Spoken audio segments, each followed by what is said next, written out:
Pharos was conceived by Donald Glover and his team at Wolf and Rothstein. It is essentially a Childish Gambino show, but in the world's largest inflatable dome. 360-degree projection content surrounding the audience and the performers.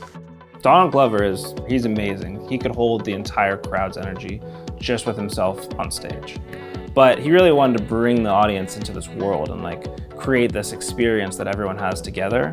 We're all body to body in this 3,000 person dome, and we're all in this world. Every single piece, ebbing and flowing, we're going on a journey together.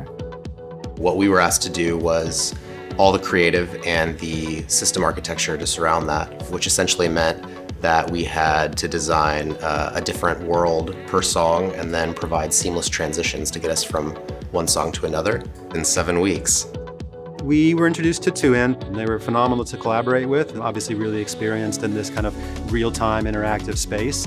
We knew development without a dome was going to be an issue from day one. So we settled on a VR kind of prototyping and development process that allowed us to kind of basically map it to a virtual dome. So we would have a VR headset and system that allowed us to teleport around our virtual dome, allow us to see the content from any location. And that was really critical because it's not until you start to see that content on the surface of the dome that you really start to understand what makes a composition successful in that format.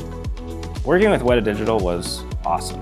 They're the best at what they do. It was really cool to share our knowledge of concert design and interactivity with them, and they were able to bring that final lacquer to really take this project to the next level.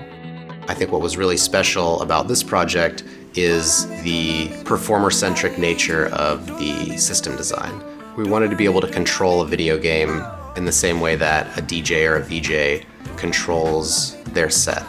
I was actually the show operator in the show, and so I had just a normal DJ-style MIDI controller that I was using to run faders, buttons, and stuff that I could interact with Unreal System instead of a game controller. And so this allowed me to have that flexibility to play like a musician with this 160-foot video dome.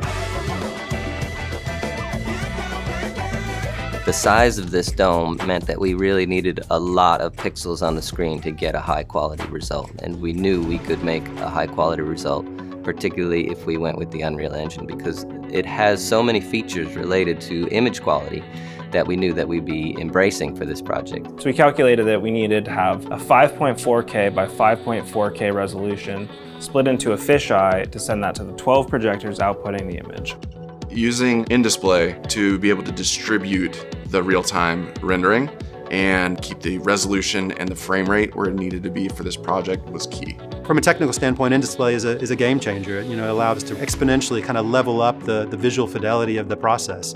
In-display is basically a distributed rendering system that allows us to kind of run the system on a single machine, and then we have a number of other machines that render their own view into that world. And we can kind of take all those individual renders and then combine them downstream into a super high resolution output image.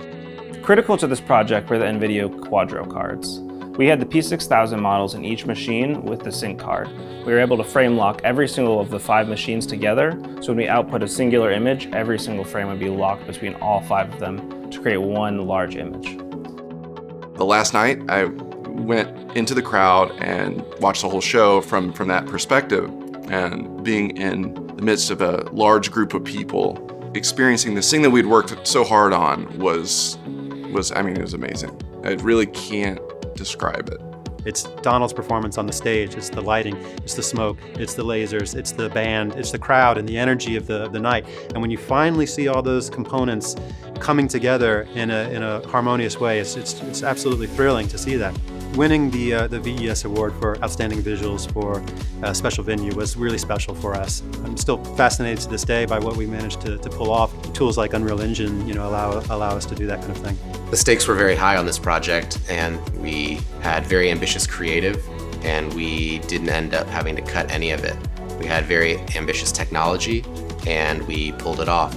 I think all of our loved ones were very happy that the project had come to an end so that we could see them again.